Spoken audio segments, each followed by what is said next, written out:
Assalamu alaikum everyone. I am going to start the series of solution of mathematics of 9th class. So I am going to solve chapter number 1, which name is matrices and determinants. Today I am going to start exercise number 1.1. इस chapter में सबसे पहले हमने देखना है कि matrices क्या होती हैं।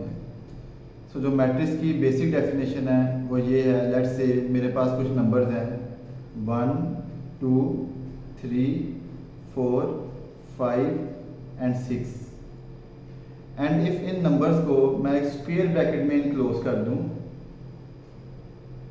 Let's say I close this number in a square bracket like 1 2 3 4 5 and 6. Now this is a matrix. So हमारे पास कुछ फीचर्स होते हैं जो मैट्रिक्स से एसोसिएट हो रहे होते हैं. जैसे अगर हम इसके अंदर देखें, इसके अंदर हमारे पास जो ये चीज़ है इसको हम कहते हैं मैट्रिक्स की ये वाला और ये वाला, इन दो को हम कहते हैं मैट्रिक्स की रोज.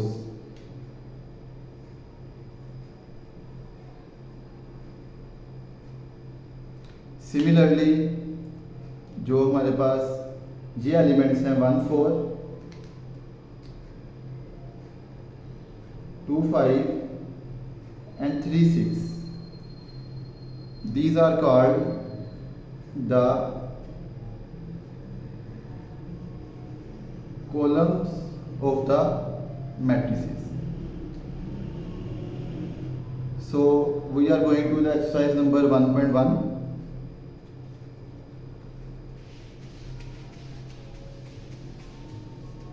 The first question of the exercise is find the order of the matrix.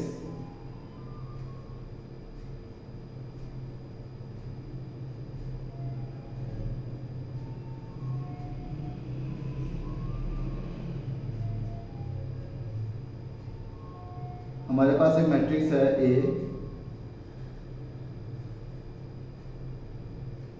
2 3 -5 and 6. आप देख सकते हैं इसके अंदर हमारे पास दो रोज हैं. सो हम लिखेंगे रो ऑफ मैट्रिक्स और इसको हम रिप्रेजेंट करते हैं m के साथ. तो m is equal to 2. Similarly we have two column in this matrix 1 and 2. So हम लिखेंगे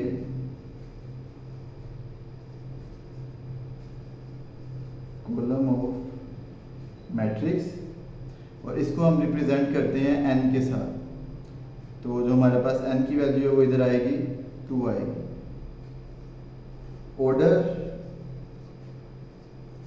ऑफ मैट्रिक्स का फॉर्मूला होता है हमारे पास m क्रॉस n. इसको आपने मल्टीप्लाई नहीं पढ़ना, इसको हम क्रॉस कहते हैं. यहाँ पे दूसरा नाम है m बाय n. सो इस क्वेश्चन में हमारे पास जो ऑर्डर आया मैट्रिक्स का वो आया 2 क्रॉस 2. सिमिलरली अगर हम एक और इसकी एग्जांपल देखें जिसमें हमारे पास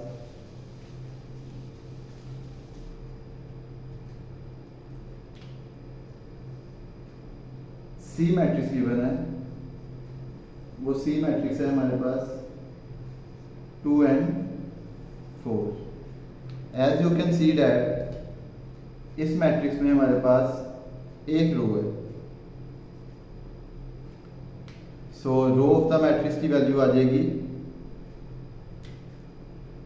1 और हमारे पास यहाँ पे दो कॉलम्स हैं. तो जो कॉलम ऑफ द मैट्रिक्स की वैल्यू रहेगी 2. तो जो ऑर्डर ऑफ द मैट्रिक्स है वो हमारे पास आ जाएगा 1 क्रॉस 2. सिमिलरली अगर हम इसके एक और क्वेश्चन की तरफ जाएं, उसमें जो हमारे पास मैट्रिक्स गिवन है we have a E matrix. इस मैट्रिक्स में हमारे पास A B C D E and F, ये हमें ई मैट्रिक्स गिवन है। सबसे पहले इसमें हम देखते हैं हमारे पास कितने रोज हैं।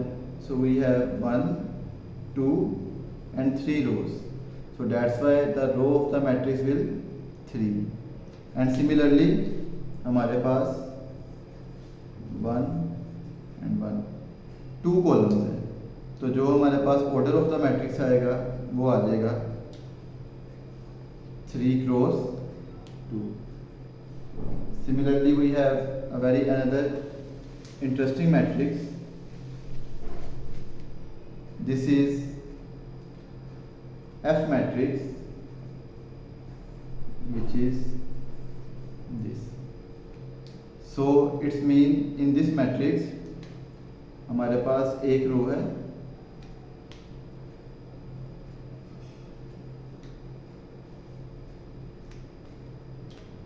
और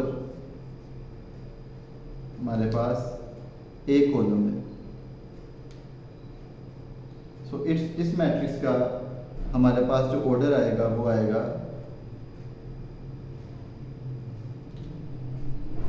1 cross 1। सिमिलरली बाकी क्वेश्चंस भी आप इसके देखेंगे तो वो इसी तरह इसका ऑर्डर निकल जाएगा और सिमिलर इसी मेथड से सोल्व हो जाएंगे। अब हम चलते हैं क्वेश्चन नंबर 2 की तरफ।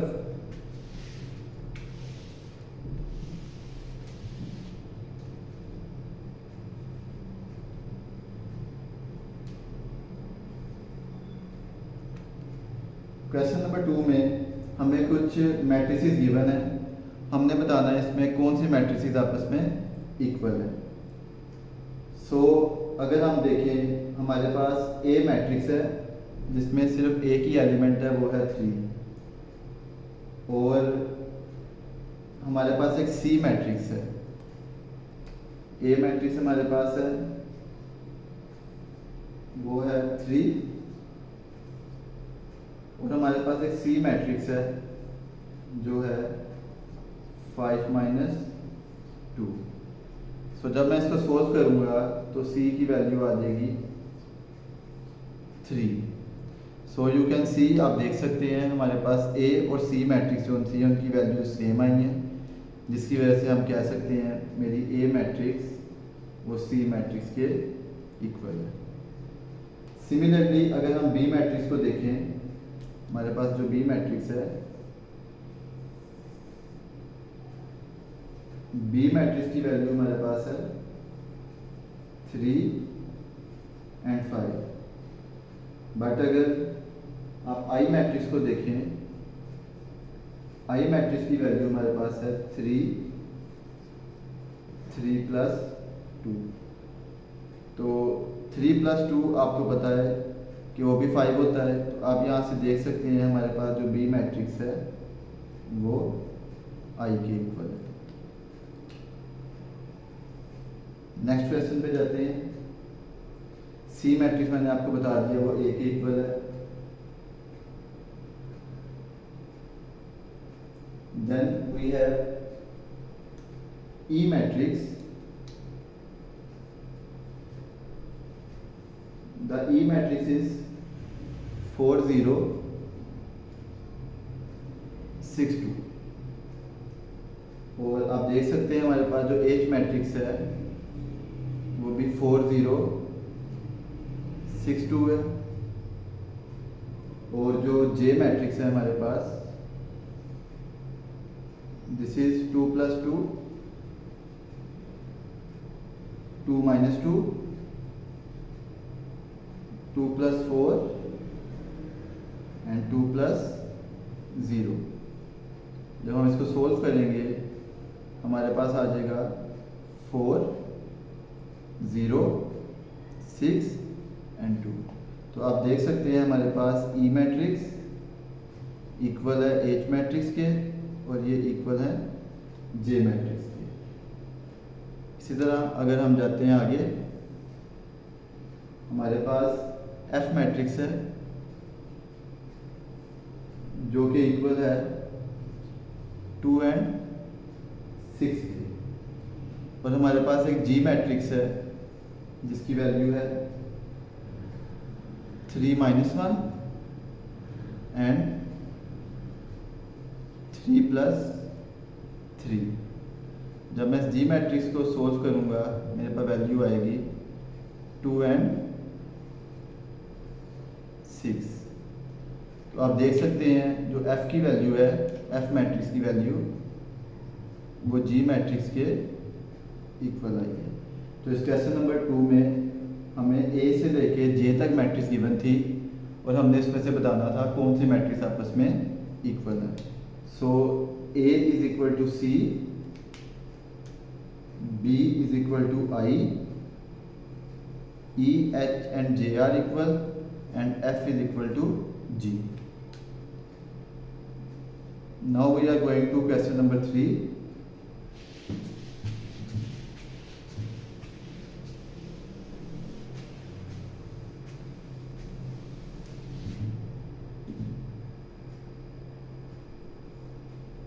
इस क्वेश्चन के अंदर हमने मैट्रिक्स की मदद से अननोन वेरिएबल्स फाइंड करने हैं। हमें एक मैट्रिक्स दी गई है a + c, a + 2b,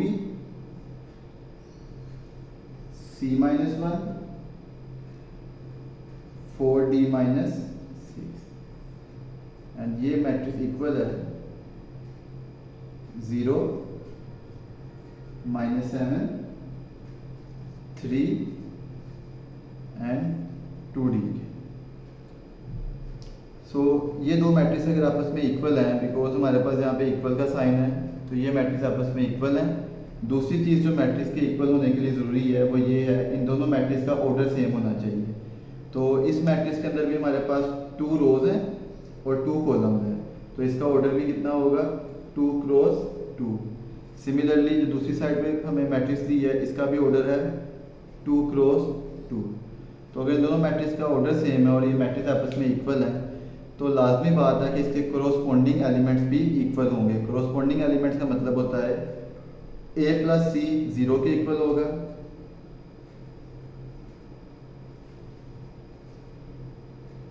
then a + 2b -7 के इक्वल होगा, c - 1 3 के इक्वल होगा एंड 4d - 6 वो 2d के इक्वल होगा। तो इस तरह करके हमने 4 इक्वेशंस बना ली। ये आपको किसी भी क्वेश्चन के अंदर जितने अननोन्स होते हैं, जैसे हमारे इस क्वेश्चन में हमने a, b, c and d की वैल्यू फाइंड करनी है, तो जितने आपने अननोन की वैल्यूज फाइंड करनी हो आपको उतनी इक्वेशंस चाहिए होती हैं।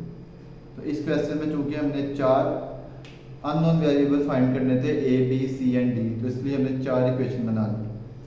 सबसे पहले जो मुझे इजीएस्ट इक्वेशन लग रही है वो इक्वेशन नंबर 3 है। तो I will write from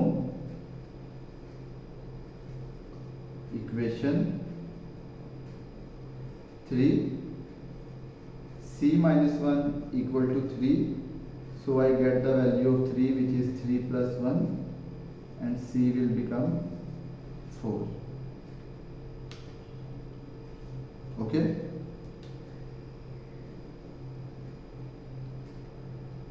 then the simplest equation is we can easily find the value of a because from equation 1 a + c = 0। क्योंकि मेरे पास c की वैल्यू पड़ी है, यहाँ पे 2 अननोन थे a एंड c, तो मैंने एक अननोन की वैल्यू निकाल ली है c की, वो 4 है।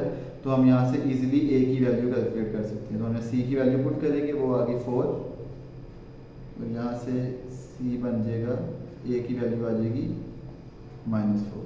तो हमने 2 इक्वेशंस को सोल्व किया, 1 और 3 को, और हमने 2 वेरिएबल्स की वैल्यूज फाइंड कर ली। नेक्स्ट हम इक्वेशन नंबर 4 को सोल्व करेंगे। हम इक्वेशन नंबर 2 को सोल्व भी कर सकते हैं क्योंकि हमारे पास 2 में भी a और b 2 अननोन है, और हम ए की वैल्यू निकाल चुके हैं, तो ये आप पे डिपेंड करता है कि आप जिस मर्ज़ी को पहले सोल्व कर लो। फ्रॉम इक्वेशन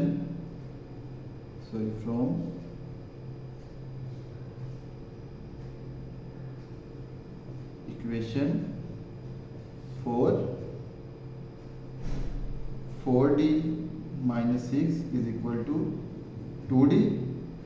सो 4d यहीं पे रहेगा, 2d यहाँ पे प्लस का है। कैसे पता चला प्लस का है? जिसके साथ कोई साइन ना हो हम उसको अज्यूम करते हैं उसके साथ पॉजिटिव साइन है। तो जब ये पॉजिटिव वाला इस तरफ आएगा तो यहाँ पे आते हुए इसकी वैल्यू हो जाएगी -2d, और जब ये -6 उस तरफ जाएगा वो हो जाएगा +6।